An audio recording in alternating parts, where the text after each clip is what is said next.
nagkakilala kami ng schoolmate kami dito sa Mulanay sa Patabog. Then, after long time, nagka-chat kami. Nung nagtatrabaho na siya, tapos nasa barko na ako. Then doon, nagsimula na. Tapos, hanggang dumating sa ganito, ito na. If it's gonna hurt, then hurt me, baby. Hurt me just one more time. If it's gonna hurt, then hurt me, baby. Quiet car. Malambing siya sa mga bata. Yun yung talaga yung nagustuhan ko sa kanya kasi sa mga pamangkin niya, niya, maasikaso. Tapos yung ikalawa naman, maalalahanin siya sa akin. Lagi siyang nag-aalala, ganun. Tapos yung ikatlo, syempre, lagi niya sinasabi, yun na, pinaka-pogi daw. May daw. Sabi niya. Kaya, bigay ko na sa kanya. Kasal naman namin.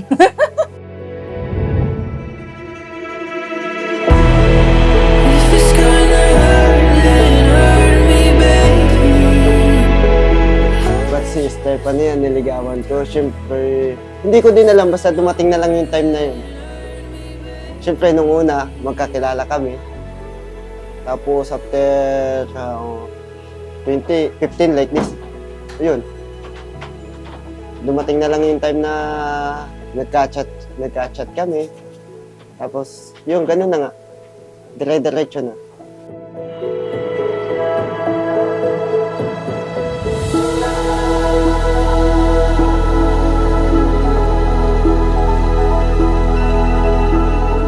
Mahal na Jumel at Stephanie, ang plato ay simpleng bagay. Napakasimple nito. Sa araw-araw, dito umiikot ang buhay ng maraming pamilya. Sa simpleng pagkain, sa simpleng usapan, sa simpleng pasensya ng isa't isa, huwag ninyong pababayaan ang plato ng inyong pagmamahalan. Lagi ninyong isasalang-alang. Kapag ang pag-ibig ay laging ibinabahagi, inaalagaan, nililinis, ito ay hindi nababasag, kundi tumitibay sa bawat araw.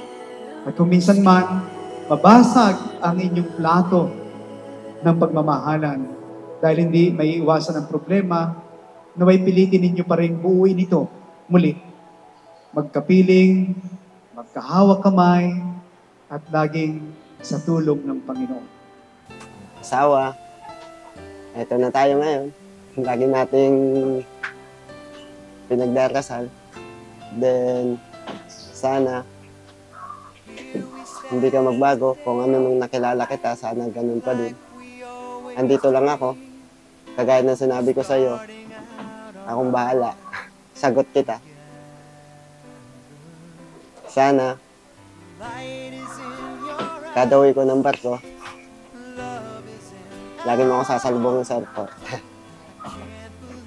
I love you.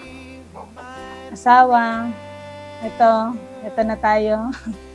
Ang daming pinagdaanan, on and off, pero nandito na tayong dalawa. Mainitin pa rin yung ulo ko, pero sabi nga nila, dapat maging mas mataas yung pangunawa natin sa isa't isa. Alam ko naman, di mo ako sinasabayan sa init ng ulo ko. Kaya yun yung hanga ko sa iyo, tumatahimik ka kapag nagagalit ako. Kapag hindi ko na kaya yung galit ko, tahimik ka lang, makikinig ka lang sa akin, hanggang sa humupa yung galit ko. Salamat na ganun yung sa akin, hindi mo ako sinasabayan at hindi rin kita sasabayan sa init ng ulo. Sana tayo na yung panghabang buhay. Yun lang. I love you. Kilalang sila ng may kapal, lalaki at babae, at sinabi, dahil dito, iiwan ng lalaki ang kanyang ama at ina, at magsasama sila ng kanyang asawa, at sila'y magiging isa. Kaya't hindi na sila dalawa, kundi isa. Ang pinagsama ng Diyos ay huwag paghiwalayin ng tao. Now everything's revealed, and the story of my life is all about you. Oh, if you feel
if the feeling starts to carry me away.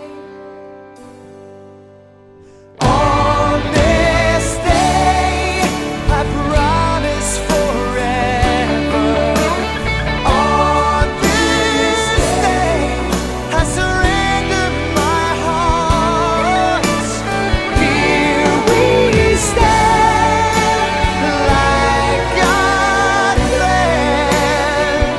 Please say you'll always look at me this way, like on this day.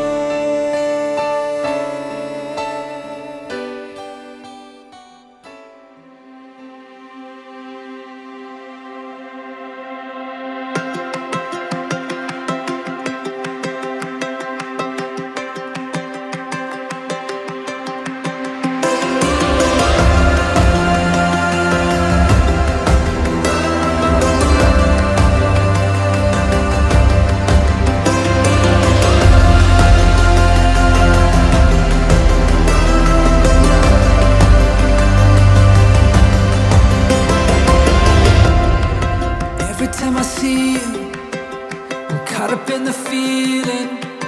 I get tunnel vision.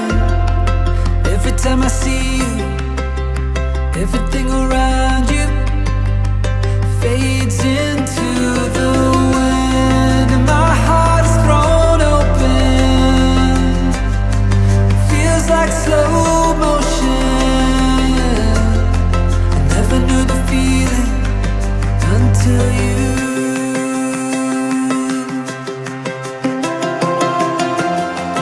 Every time I see you, I'm caught up in your magic. When I fall to pieces, you pull me back together, and when we are together, my feet don't touch the ground. When my world is black and white, you color me back to life. I never knew the feeling until you.